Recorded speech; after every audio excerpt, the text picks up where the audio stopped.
Muy bien, entonces, siguiendo con esta entrevista, quisiera preguntarte, Caterina, el foco que ha decidido tomar eh, la ONU respecto a la temática de concientización de autismo en la adultez, ¿cómo describirías el autismo tú en la adultez?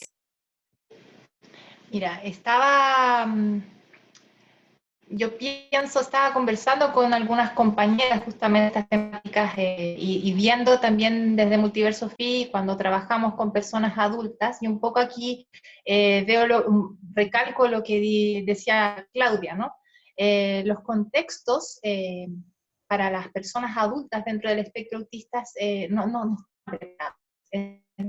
Hay una falta informativa de base conlleva pensar en estos estereotipos y en estos paradigmas que ya están bastante obsoletos, pero se siguen replicando de mala forma, que el autismo está en niños y está en niños varones. Y esto como parece que de pronto cierta edad, 18 años, 16, 18, ya como que esto que se curara o desaparece.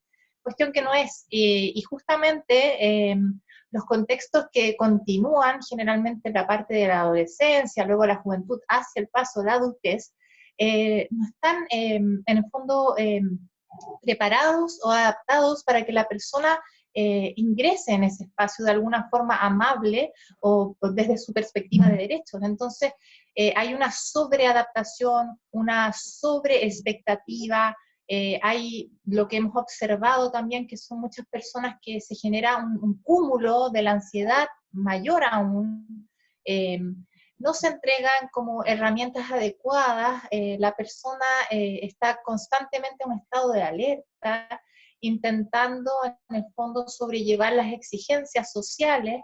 De pronto se ven estos niños que tuvieron la suerte, por ejemplo, de estar acompañados, ¿no? Durante todo su proceso, de pronto se ven en una suerte de vacío, donde no las herramientas han sido adaptadas hacia la infancia, primera infancia, infancia y hasta, no sé, intermedio, ¿no? Y luego no hay mayores herramientas o preparativos de acompañamiento. Entonces, socialmente también existe como esto de tirar al vacío, al final a las personas que van trascendiendo hacia la adultez y luego entonces se generan muchas problemáticas de aumento en el fondo de estados depresivos porque hay una serie de acúmulos de incertidumbre, hay temores, entonces la cuestión socializadora menos se da aún, se preparan contextos que están adecuados a una primera etapa de infancia, no hay guías y entonces los modelos se empiezan a tratar como para imitar o para ver cuál sería el camino a tomar desde, por ejemplo, las redes, y ahí eso conlleva un peligro, porque en el fondo no hay alguien que esté viendo qué es lo acorde para esa persona y no para una masa, y bueno, y se empiezan a generar diferentes situaciones que en el fondo lo que hemos visto es que hay una suerte de lanzamiento al vacío. Y es ahí donde nosotras hemos ido trabajando para ir rescatando y entregar herramientas para que cada persona pueda ir como advirtiendo y dando sentido a sus caminos. Pero hay una tremenda falta, sobre todo también en los contextos, por ejemplo, universitarios. O sea, ahí como que se olvidó. O sea, las personas que alcanzaron a llegar hasta allí es como, ah, ya, no necesitan más nada. Son altamente funcionales, son cursos biomédicos, ¿no? Son altamente funcionales, no necesitan mental. Entonces, hay tremendo despliegue de que las personas empiezan a retirarse de los estudios, no terminan, se angustian, eso empieza a calar hondo, luego lleva a las familias en eso, se genera como una especie de ciclo del olvido y no hay que olvidar que esto es una neurocondición, es una forma neuronal, una forma como hablamos antes de neuropensamiento, por lo tanto no va a cambiar, o sea, no va a cambiar.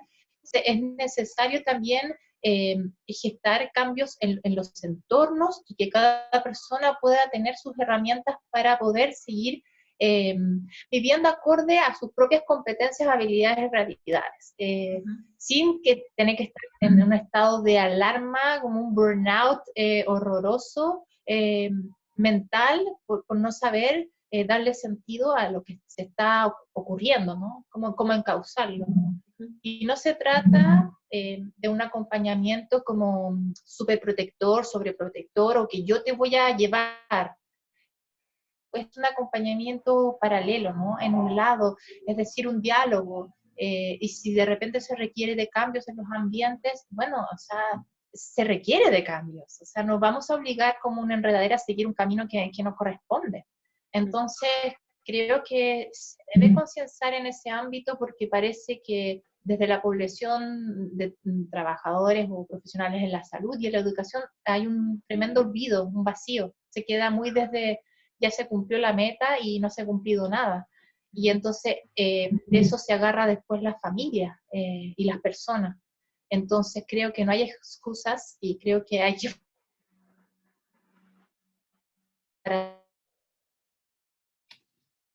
continuidad. Y hay mucha pérdida entonces de personas, pérdida de personas y sus propios recursos que ellos pudiesen haber aportado de buena forma a la humanidad y la humanidad hacia las personas. Eso creo en ese sentido. ¿Qué te parece a ti, Claudia, contarnos un poco sobre la importancia, desde un poco, desde el punto de vista comunitario, la importancia de la sensibilización y la educación de los contextos, del ambiente, y cuéntanos un poco también del trabajo que tú has estado haciendo respecto de programas de sensibilización y educación de la población?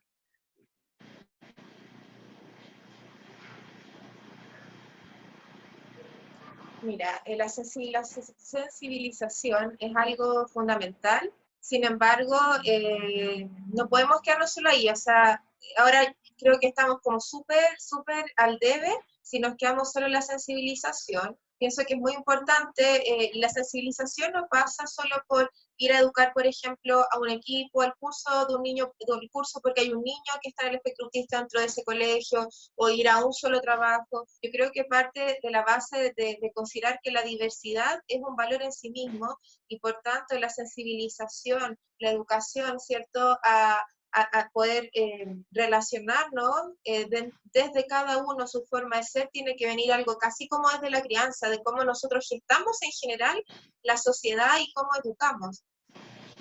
¿Ya? Ahí se nota mucho, a mí me parece la experiencia que he tenido de sensibilizar y educar, tanto con profesores o con equipos de salud, ¿ya? Que las personas que les resulta más fácil, por ejemplo, abrir su mente a estos nuevos paradigmas que se plantean, o de repente también son las personas más colaboradoras con las medidas que se sugieren de apoyo en estos entornos, son personas que de una u otra manera vienen con una sensibilidad mayor a la diferencia porque tienen un hijo, un primo, un hermano con alguna condición de cualquier tipo, alguna condición física, alguna condición neurológica, ya, o simplemente tuvieron un compañero en el colegio alguna vez, y si ese evento, esa situación fue significativa, esa persona sigue con esta persona, ¿ya? Y tienden a ver con amabilidad al resto y por ende a buscar la reciprocidad, no solamente que el otro se ajuste a mí, yo también colaboro en el ajuste, ¿ya? Pienso que es fundamental porque todos los profesionales de salud y educación tenemos muy poca formación en este ámbito dentro del pregrado, entonces tú sales a trabajar teniendo alguna experiencia mayor o menor según tus centros de práctica, que en algunos casos se resume a una clase, en un ramo, en un año, de toda la formación, ¿ya? Entonces, es necesario como profesionales informarnos, ¿ya? Sobre todo desde las mismas comunidades autistas, y ayudar a la sensibilización, la educación, porque sí va a ser la única forma que estos apoyos se vayan dando cada vez de manera más natural y no desde lo clínico.